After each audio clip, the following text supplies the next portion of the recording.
Graça e paz a todos. Sermão por David Martin Lloyd Jones. Deus e o tempo. Mas, amados, não ignorem uma coisa. Um dia é para o Senhor como 1000 anos, e 1000 anos como um dia. O Senhor não retarda sua promessa, como alguns consideram demorada, mas é longânimo para nós, não querendo que ninguém pereça, senão que todos cheguem ao arrependimento. 2 Pedro 3, 8 e 9. Então vimos que neste mundo somos confrontados por duas posições possíveis. Podemos aceitar as ideias dos homens e suas filosofias, suas tentativas de entender a história e explicar a história e prever o futuro do mundo. Podemos fazer isso, ou então podemos acreditar que a Bíblia é a palavra de Deus, que esses profetas a quem Pedro se refere e esses apóstolos eram homens especialmente escolhidos por Deus, a quem foi dada uma mensagem e uma compreensão além da razão humana. E que aqui neste livro temos o relato de Deus sobre o mundo e a história. Devemos estar em uma dessas duas posições. Esse é o argumento que Pedro está elaborando. E você se lembra de como, ao fazer isso, ele pega a história passada e mostra como os escarnecedores estão totalmente enganados. Ele aponta como sempre houve tais pessoas antes do dilúvio e antes de Sodoma e Gomorra. Quão confiantes, arrogantes e seguros eles sempre são, mas provaram que estavam errados, não apenas pelo que aconteceu, mas também pela maneira como Deus finalmente agiu depois de um longo atraso. Pedro terminou com essa grande nota, lembrando-os do poder de Deus. Mas agora aqui, esses 2 versículos, ele dá um passo adiante, pois não são apenas os escarnecedores que se preocupam com essas questões. O próprio povo de Deus sabe o que é afetado por dúvidas e emoções. Eles acreditam no Evangelho, aceitam o Evangelho e, no entanto, olhando para o mundo, ele não parece estar de acordo com o que o Evangelho diz. Assim, a maioria dessas epístolas do Novo Testamento foi escrita para fortalecer a fé do povo de Deus e confortá-lo. Pois embora o povo de Deus não seja como os escarnecedores, embora não façam suas perguntas da mesma maneira, muitas vezes fazem as mesmas perguntas. Você encontrará em muitos dos salmos questões como: será que Deus se esqueceu de ser bondoso? Em outras palavras, a diferença entre o povo de Deus e os escarnecedores está na maneira como eles fazem as perguntas e não na natureza das perguntas. Por exemplo, você encontrará muitas vezes no próprio Novo Testamento que o povo de Deus ficou desanimado. Os membros da igreja primitiva, pelo menos muitos deles, pareciam ter acreditado que o Senhor retornaria imediatamente. Eles ficavam a se perguntar, portanto, o que estava associado? Por que Deus não fez isso? Por que Deus não envia Cristo? Bem, agora, a posição ainda é a mesma quando olhamos para o mundo moderno, quando vemos sua impiedade e sua irreligião. Não é de surpreender que, às vezes, temos vontade de fazer perguntas: por que Deus permite isso? Por que Deus tolera isso? Se Deus tem o poder, por que Ele permite que isso continue? Por que Ele não intervém e interfere? Por que Ele não subjuga seus inimigos? Ele prometeu fazer isso, por que não? Esse é o tipo de questão com a qual o apóstolo lida agora nesses 2 versículos. Aqui suas respostas para a igreja e para o cristão, não sua resposta aos escarnecedores que já consideramos. Podemos dividir sua resposta de maneira mais conveniente em 2 títulos principais: a resposta geral e a resposta específica. Existem certos pontos gerais aqui, diz Pedro, que devemos sempre ter em mente. A primeira é que nunca devemos ser muito curiosos sobre os tempos e as estações. Em geral, a Bíblia nos diz que devemos ter uma grande preocupação com o fim, que devemos estar procurando e esperando por este grande evento que encerrará a história. Mas nunca devemos estar muito preocupados com um momento específico quando isso vai acontecer. Essa parece ser a maneira pela qual o Novo Testamento aborda todo esse assunto. Devemos estar sempre olhando e esperando a vinda do Senhor, mas no momento em que começou a calcular e fixar quando isso vai acontecer, nós nos envolvemos em dificuldades e problemas. Daí o aviso para não se preocupar com tempos, estações e datas. Não quero parar com isso agora, mas é um estudo muito esclarecido e interessante ler a história sobre esse assunto e ver como até mesmo homens bons, devotos e piedosos caíram nessa armadilha específica. Há séculos, houve pessoas que tinham certeza de que a vinda do Senhor aconteceria em seu tempo. Sempre foi algo muito natural para algumas pessoas identificarem alguns dos símbolos. Napoleão como o anticristo, por exemplo. Quando tentam fixar os tempos e as estações, os homens sempre caem nesse erro. Sabemos como havia pessoas que tinham certeza do significado da guerra de 1914 a 1918. Durante a última guerra também, homens e mulheres foram acusados dessa falácia particular e fizeram a mesma identificação em conexão com Mussolini e Hitler. Agora, a resposta é que devemos sempre esperar o Senhor, mas nunca tentar fixar e determinar exatamente o tempo de sua vinda, pois a Bíblia diz que será repentino e inesperado e conhecido de ninguém. Mas talvez o princípio geral mais importante que Pedro estabelece possa aqui ser colocado assim, que devemos sempre lembrar que não podemos, por nossa própria natureza e constituição, entender completamente a mente de Deus. Estamos na Terra, nós somos finitos. Não apenas isso, mas nossas mentes também foram distorcidas e pervertidas como resultado do pecado.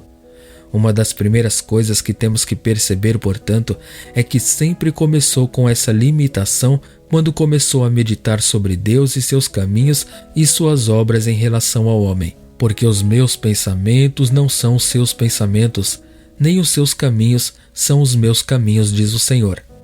Porque assim como os céus são mais altos do que a terra, assim também os meus caminhos são mais altos do que os teus caminhos, e os meus pensamentos do que os teus pensamentos. Isaías 55, 8 e 9. Esse é o grande princípio que encontramos em toda a Bíblia, e podemos colocá-lo de forma prática. Sempre que estou preocupado com os caminhos de Deus, se não consigo entender bem o que está relacionado, se sinto que algo totalmente diferente deveria ser transitório, se os caminhos de Deus em relação a mim estão duvidosos ou em relação ao mundo e à humanidade parecem estranhos, a primeira coisa que devo dizer a mim mesmo é que devo sempre lembrar que o problema provavelmente está em minha mente, porque Deus está infinitamente acima de mim, e sua mente eterna é tão diferente que não devo esperar ser capaz de entender. Se vamos começar a abordar esses problemas com a suposição de que podemos entender a mente de Deus como entendermos nossa própria mente, haverá de imediato uma falácia inicial. De fato, a única coisa que é bem definida é que devemos começar com a compreensão de que existe essa diferença qualitativa infinita, como dizem os teólogos modernos, entre Deus e nós mesmos, que Deus está nos céus, nós estamos na terra. Sendo esse então o princípio geral, vejamos como Pedro desenvolve em particular e em detalhes. O primeiro ponto que ele levanta é a relação de Deus com o tempo, que ele elabora nos seguintes termos. Em primeiro lugar, Pedro nos diz que Deus está totalmente acima do tempo. Amados, não ignorem isto, que um dia para o Senhor é como 1000 anos e 1000 anos como um dia. Esse é o princípio. Deus é eterno. Deus está acima do tempo. Nunca devemos pensar em Deus como estando envolvido no processo do tempo ou no fluxo e movimento do tempo e da história. Deus está totalmente acima do tempo. É quase impossível para nós compreendermos tal pensamento e tal conceito. E ainda assim, é um princípio muito vital. Nós, sendo criaturas do tempo, necessariamente pensamos em termos de tempo. Deus está totalmente acima, além e fora dele, de modo que ao pensar nos propósitos de Deus, é sempre perigoso exagerar esse elemento do tempo. O próprio Deus, sendo eterno está bem fora dela. Para ele, 1000 anos são como um dia e um dia como 1000 anos. No entanto, não paramos por aí, obviamente, porque devemos passar a esta segunda afirmação. Embora Deus esteja acima do tempo, Deus age no tempo. Isso é igualmente necessário. Foi Deus quem iniciou o processo do tempo. Deus, ao criar o mundo, iniciou o movimento da história. Ele próprio está fora dela e acima dela, mas ele a colocou em movimento. Agora, nesse sentido, suponho que o argumento dos famosos deístas do zoológico de anos atrás pode ser usado desde que não façamos mau uso dele. Deus é como um homem fazendo um relógio. Ele próprio está fora dele. Ele existe sem ele. Ele não faz parte dele. O relojoeiro faz o relógio, dá-lhe corda, põe-no a andar, está fora do processo, mas inicia o processo, põe os ponteiros em movimento. Isso pode nos ajudar um pouco a entender a relação de Deus com o tempo. Mas, de acordo com esse ensinamento bíblico, Deus iniciou o processo e o mantém em andamento. Podemos ir além disso.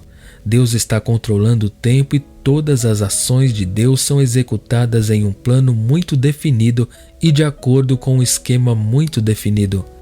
Você não pode ler a Bíblia sem ver isso claramente e definitivamente. Deus fez o mundo e em certo ponto a história começou. Mas o homem pecou e caiu. Então Deus interveio. De novo parecia que o processo estava acontecendo à parte de Deus. Mas então Deus interveio novamente. Você percebe o tempo todo como ele fez as coisas. Tudo aconteceu no devido tempo. Esse é um termo bíblico que é constantemente empregado. Assim vemos que, embora Deus esteja acima e além do tempo, ele ainda controla e age no tempo. Ele estabeleceu o processo do tempo e o processo histórico e então ele entra nele. Se você quiser, ele entra por fora. Isso ainda não faz de Deus parte do processo do tempo, mas mostra seu controle sobre ele e sua interferência nele de acordo com sua própria vontade e conselho eternos. Isso nos leva a uma declaração concreta da natureza do que podemos chamar de cronologia divina. Deus age, planeja e trama. Ele interfere e impõe. Quando ele faz isso? O que determina quando Deus intervém? Essa é a questão que preocupa as pessoas. Nosso problema surgiu quando começamos a pensar no tempo, na cronologia, a pensar em relógios e calendários, em semanas, meses e anos. Mas um estudo da Bíblia torna-se abundantemente claro de que a cronologia de Deus nunca deve ser pensada dessa maneira. É sempre, antes, uma questão de condições morais. Deixe-me dar-lhe algumas citações das Escrituras para provar o que quero dizer. Em Gênesis 6:3 lemos: "E o Senhor disse, nem sempre contenderá o meu espírito com o homem." Agora, o que estava lá? Bem, o mundo havia pecado e as condições morais estavam ficando cada vez piores. Deus estava falando, Deus estava repreendendo. Ele estava condenando e chorando ao arrependimento. Mas os homens não prestaram atenção. Então ele faz esta afirmação: chegará o ponto em que deixarei de lutar com você e agirei. Isso não é um ponto no calendário. É que as condições morais se tornariam tais que Deus então agiria. Ou pegue uma declaração em Gênesis 5:16. Pois a iniquidade dos amorreus ainda não está completa. Deus só agirá quando a iniquidade estiver cheia. Tome novamente as palavras do Novo Testamento: eu lhes enviei profetas e apóstolos, e alguns deles matarão e perseguirão, para que o sangue de todos os profetas que foi derramado desde a fundação do mundo seja requerido desta geração. Os profetas foram mortos séculos antes, mas o castigo vem quando a iniquidade atinge um certo nível. Então pegue uma frase: até que os tempos dos gentios sejam cumpridos. E este evangelho do reino será pregado em todo o mundo e então virá o fim. Quando chegará o fim? Obviamente não é uma data certa em um calendário. É quando o evangelho terá sido pregado a todas as nações e entre todas as pessoas. Então virá o fim. Quando Cristo veio ao mundo? quando chegou a plenitude dos tempos, quando as condições eram tais que Deus disse: esse é o tempo. Novamente, no devido tempo, Cristo morreu pelos ímpios. Quando será o fim do mundo? Não tolerado até que a plenitude dos gentios tenha chegado, até que Deus tenha reunido o seu povo dentre as nações gentias. Isso não aceito até então. Agora, esse é um ensino bíblico sobre a cronologia divina.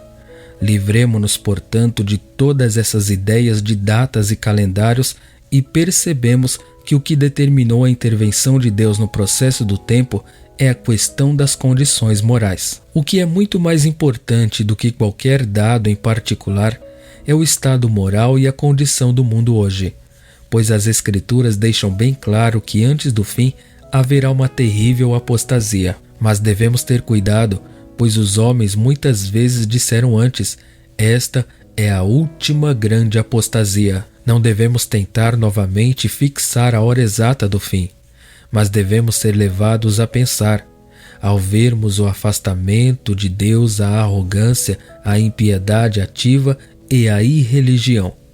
Devemos ser levados a pensar nestas coisas porque nos é dito que pouco antes da vinda de nosso Senhor e Salvador Jesus Cristo, as condições morais serão tais que haverá esta grande apostasia e o pecado e a iniquidade serão revelados. Vamos, portanto, manter nossos olhos nas condições morais e não nas datas, porque isso é o que parece ser claramente o ensino da Bíblia com respeito à natureza da cronologia divina. Pedro então passa para o segundo princípio, que vou apenas observar. É o princípio da justiça de Deus. Tendo assinalado que, embora Deus esteja fora do processo do tempo, ele interfere nele. Pedro prossegue dizendo: o Senhor não retarda sua promessa, ainda que alguns a tenham por tardia, mas é longânimo para nós. Deixe-me colocar assim: quando estamos preocupados com essas coisas, devemos não apenas lembrar que não podemos entender a mente de Deus, que toda essa questão de tempo não é para Deus o que é para nós. Devemos também nos agarrar tenazmente e sem vacilar ao princípio de que Deus é justo. Em outras palavras, seja qual for a explicação das coisas que nos perturbam, não é nada indigno no caráter de Deus. Quando vemos o mundo como é hoje, ou como foi em tempos passados, e Deus parece não agir, a tentação sugerida pelo diabo é perguntar: Deus não está preocupado com o fato de que os ímpios estão sendo autorizados a florescer? Agora eu digo que há apenas uma maneira de responder a isso, e é dizer: o Senhor não é negligente. Seja o que for, não há nenhuma injustiça em Deus. Não é que Deus esteja despreocupado. Podemos ter certeza neste momento de que o que Deus disse, Deus cumprirá. Suas promessas são absolutas e infalíveis. A justiça de Deus é algo que não pode variar. É um daqueles absolutos que eu nunca devo tentar questionar. O que Deus disse, Deus cumprirá. E podemos ter certeza de que os ímpios e injustos serão levados a julgamento, serão punidos. Os pagãos se enfurecem e o povo imagina uma coisa vã. Ainda assim estabeleci meu rei em minha santa colina de Sião. Esta é a resposta bíblica. Povo cristão, consolemo-nos ao pensar nesse grande princípio. Por sermos cristãos, podemos ser chamados a sofrer em um momento como este.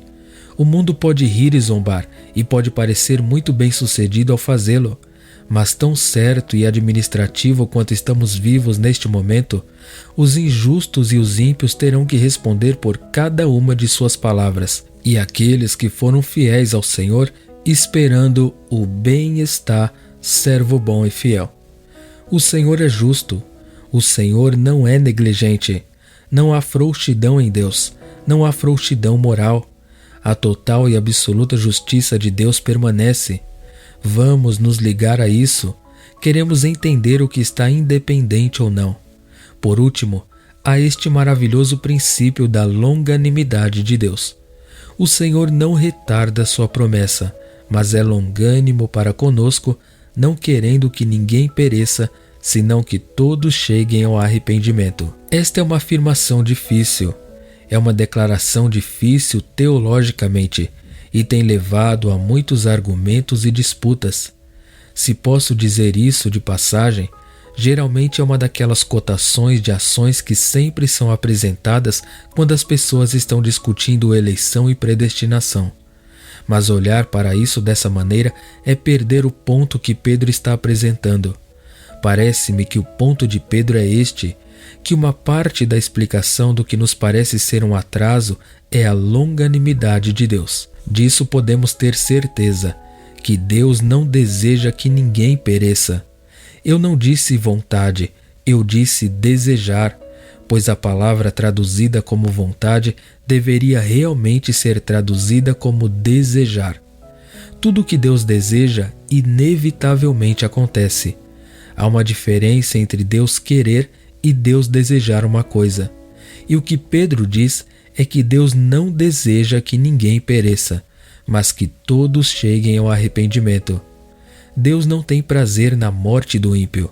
É por isso que, diz Pedro, ele retarda sua ação. Isso é algo que podemos ilustrar a partir da história do Antigo Testamento. Você notou os tempos antes do dilúvio, como Deus parecia não agir por 120 anos? Lá estava Noé pregando para aquelas pessoas. Por que Deus não os destruiu no início, você pergunta? Essa é a longanimidade de Deus. Deus, ao segurar sua mão, não deseja que os ímpios pereçam. Deus sempre adverte antes de atacar. E se você ler sua história do Antigo Testamento novamente a partir deste ponto de vista, você ficará cada vez mais surpreso ao notar a extraordinária paciência de Deus. Veja como ele esperou antes da destruição de Sodoma e Gomorra. Veja especialmente sua paciência com os filhos de Israel quando eles riram dele e o insultaram e lhe viraram as costas. Deus lhes enviou aquela sucessão de profetas, a longanimidade de Deus. Não vamos fazer nossas perguntas sobre por que Deus demora. É esta incrível paciência e longanimidade de Deus. Então olhe para isso em termos dos séculos que se passaram antes da vinda de Cristo. Por que esse longo atraso aparente? Para mim, há apenas uma resposta. Foi Deus, por assim dizer, mostrando ao mundo antigo como ele não poderia se salvar sem sua ação. O homem sempre afirma que pode se corrigir. Deus deu uma lei à nação e disse: se você puder guardar essa lei, ela o salvará.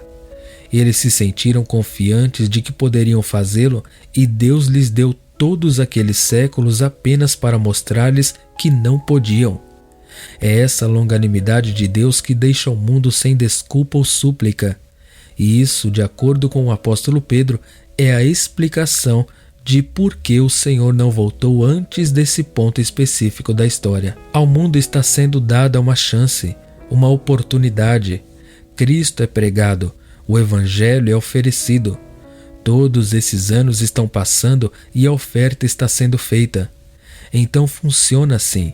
Quando o fim chegar e quando o julgamento final ocorrer, todos os homens e mulheres que já viveram serão ressuscitados para se apresentarem diante de Deus no julgamento. E então esse atraso será em si a única coisa que finalmente os condenará. O mundo ficará sem desculpa. Deus poderá dizer: o Evangelho foi pregado, Cristo foi oferecido a vocês e durante todos esses longos séculos esperei, demorei, dei-lhes a oportunidade. A justiça de Deus será revelada. O mundo ficará sem vestígio de desculpa. Graças a Deus que houve esse atraso. Onde você e eu estaríamos se não fosse por isso? A longanimidade e a paciência de Deus. A bondade de Deus te leva ao arrependimento, diz Paulo. E novamente no final deste capítulo encontramos Pedro dizendo mais uma vez: considerai que a longanimidade de nosso Senhor é a salvação. Isso então me parece ser a resposta do apóstolo Pedro ao cristão que está preocupado com as condições e que às vezes é tentado a questionar sobre o atraso. Lembre-se de que estamos lidando com Deus e não com o homem. Lembre-se de sua eternidade. Lembre-se de sua relação com o tempo. Lembre-se da absoluta justiça e santidade de Deus. Lembre-se de seu amor, sua misericórdia, sua compaixão. Estamos no tempo e vamos confessar, somos muito parecidos com Tiago e João. Você se lembra que nosso Senhor os enviou um dia para preparar seu caminho para Ele? Eles foram para uma cidade de samaritanos que não os receberam. E você se lembra de como Tiago e João disseram a nosso Senhor: devemos chamar fogo do céu para consumi-los e destruí-los? Se você e eu controlássemos este mundo, sem dúvida seria assim. Traríamos um julgamento imediato. Mas a resposta foi: não sabeis de que espírito sois.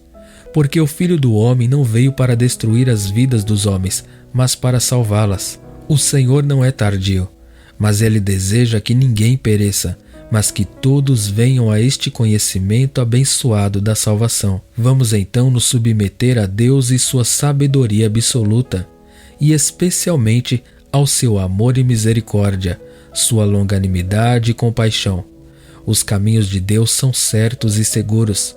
Não podemos entendê-los agora, mas em seu próprio tempo entenderemos todas as coisas. Amém.